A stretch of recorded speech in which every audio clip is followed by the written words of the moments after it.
sinaunang tao sa kuweba tumitira. Katulad na lang ng mga taong Tabon na nahukay ang mga labi sa Tabon Cave sa Palawan noong 1962. Pero alam nyo ba na magpahanggang ngayon, meron pala tayong mga kababayan na kuweba pa rin ang nagsisilbi nila tirahan.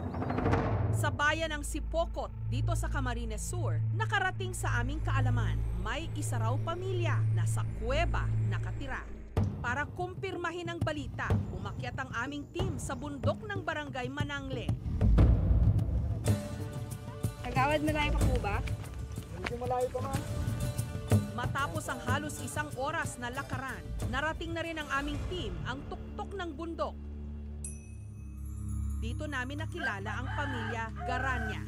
Ang padre de pamilya na si Juan, 44 anyos. At ang kanyang mga anak na si Jason, 12 anyos. Samantalang si Junior, 10 taong gulang. Ang tinaguriang mga taong kuweba ng Sipokot. Sa bungad pa lang ng kanilang abang tirahan, nakabantay na ang kanilang mga alagang manok at kambing. Nakabalandra na rin sa bunganga ng kuweba ang ilan nilang mga gamit. Napanya ako dito ko nakaupo. Dito sa puan. Ako pag nakapahinga na, mapunta doon dito sa higaan, dito sa tulugan. Dito kami natutulog. Itong papag nito, dyan nahigaan mga 2 kong anak. Pero bakit nga ba sa kuweba sila nakatira? Kwento ni Juan, magdadalawang taon na raw na kuweba ang kanilang silungan. Nasira raw kasi ng bagyong Glenda taong 2014 ang kanilang bahay. Dahil kapos sila sa pera, hindi na nila naipaayos pa ang dati nilang bahay. Kaya napilitan na lang silang dumito na. Malakas na hangin, hinampas siya bago bumagsak. Yung durug-durug na yung bahay. Wala na kami matuluyan. Dito na kami naglipat. Ngunit ang mag-ama, balot ng pangamba. Marami kasi ritong nananahan ding mga ahas. Tatlo na ma'am na nahuli naman itong ahas dito sa lugar na ito bago galing sa loob na yun. Sila ng papag. Dito ma'am, nagagapang. Pag ganoon, dito. Bago mayaw kong itak. Pagka doon, tinaka ko, hindi tinamaan. Doon nakatakbo. Dito ko siya napatay ng yung ahas na malaki, yung kubra. Natatakot ma'am. Wala kami magawa. Walang malipatan. Pagsapit ng gabi, nagsisimula ang panibagong kalbaryo ng mag-aama. Ang apoy mula sa siga, ang tanging nagbibigay ng liwanag sa kanilang munting tahanan. Gasera naman ang ginagamit ng magkapatid tuwing sila'y may takdang aralin. Mahirap po. Nag-aaral po kami mabuti para makaalis kami dito. Bago pa man pumutok ang araw, nagsisimula na ang araw nila Juan. Naghahanda sa pagpasok sa eskwela ang kanyang mga anak. Dahil walang nabiling ulam si Juan, kanin na may asin ang kanilang almusal. Yung sabi ng mga anak ko, wala tayong ulam. Asin naman. Yun lang. Parang naghanap man sila na lang yung pang-ulam. Wala tayong pirang pambiling ulam. Pagkakain, sabay-sabay bumaba ng bundok ang mag-aama.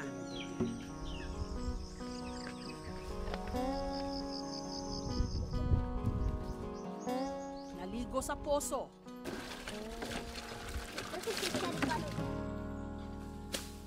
Pa-extra si Juan sa pagtatabas ng damo kung saan kumikita siya ng 200 piso. Hindi raw ito sapat sa pang-araw-araw nilang gastusin. Tumutulong sa pastor yung tatrabawan ko dyan bago si mga teacher niya doon na pinapakain sa school. Hindi na namaon ng kanin. Doon na sila pinapanangalian, merinda. Tumulong sila sa akin, sa amin.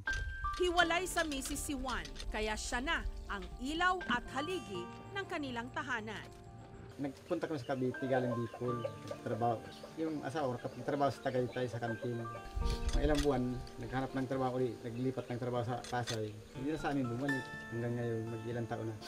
Namiss ko si nanay kasi wala nag-akaso sa bahay, sa pag-aaral.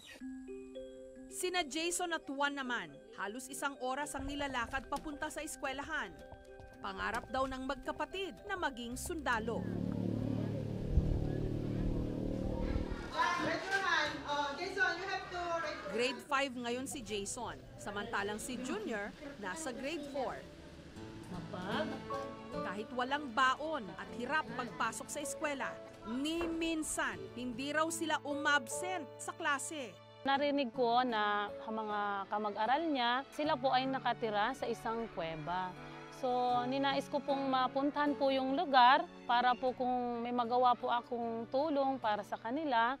Kasi po, hindi na po karaniwan ngayon na ang isang mag-anak ay nakatira sa isang kuweba. Pagpunta namin doon, sabi ko, Diyos ko, ganito pala yung araw-araw na pinuuwian ng estudyante ko. Kung ako sabi ko, hirap na hirap kami punta doon. Sabi ko sa sitwasyon na yun, susuko na ako. Sa kanya, wala lang. Believe ako sa kanya kasi nakaka-adjust siya sa ganun sitwasyon. Gustuhin man daw ni Juan na umalis ng kuweba para na rin sa kanilang kaligtasan. Wala naman daw siyang kakayahan. Walang panghawak na pirang pampagawa. Yung hanap buhay, sapat lang sa pagkain, kulang-kulang pa.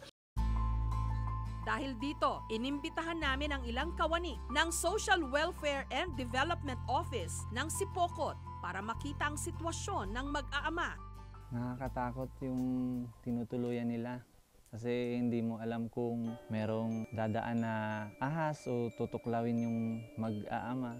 Yung mahirap doon. Gaya nito, yung bahay na yan. Parang hindi pwedeng tirahan nila kasi hindi nila alam kung mapapano sila lalo na pag gabi natutulog.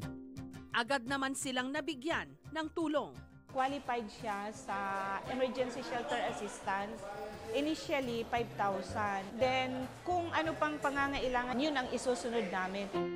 Nagpaabot din ng tulong ang GMA Kapuso Foundation. May inilaan din ang barangay na lupa kung saan itatayo ang bago nilang tahanan.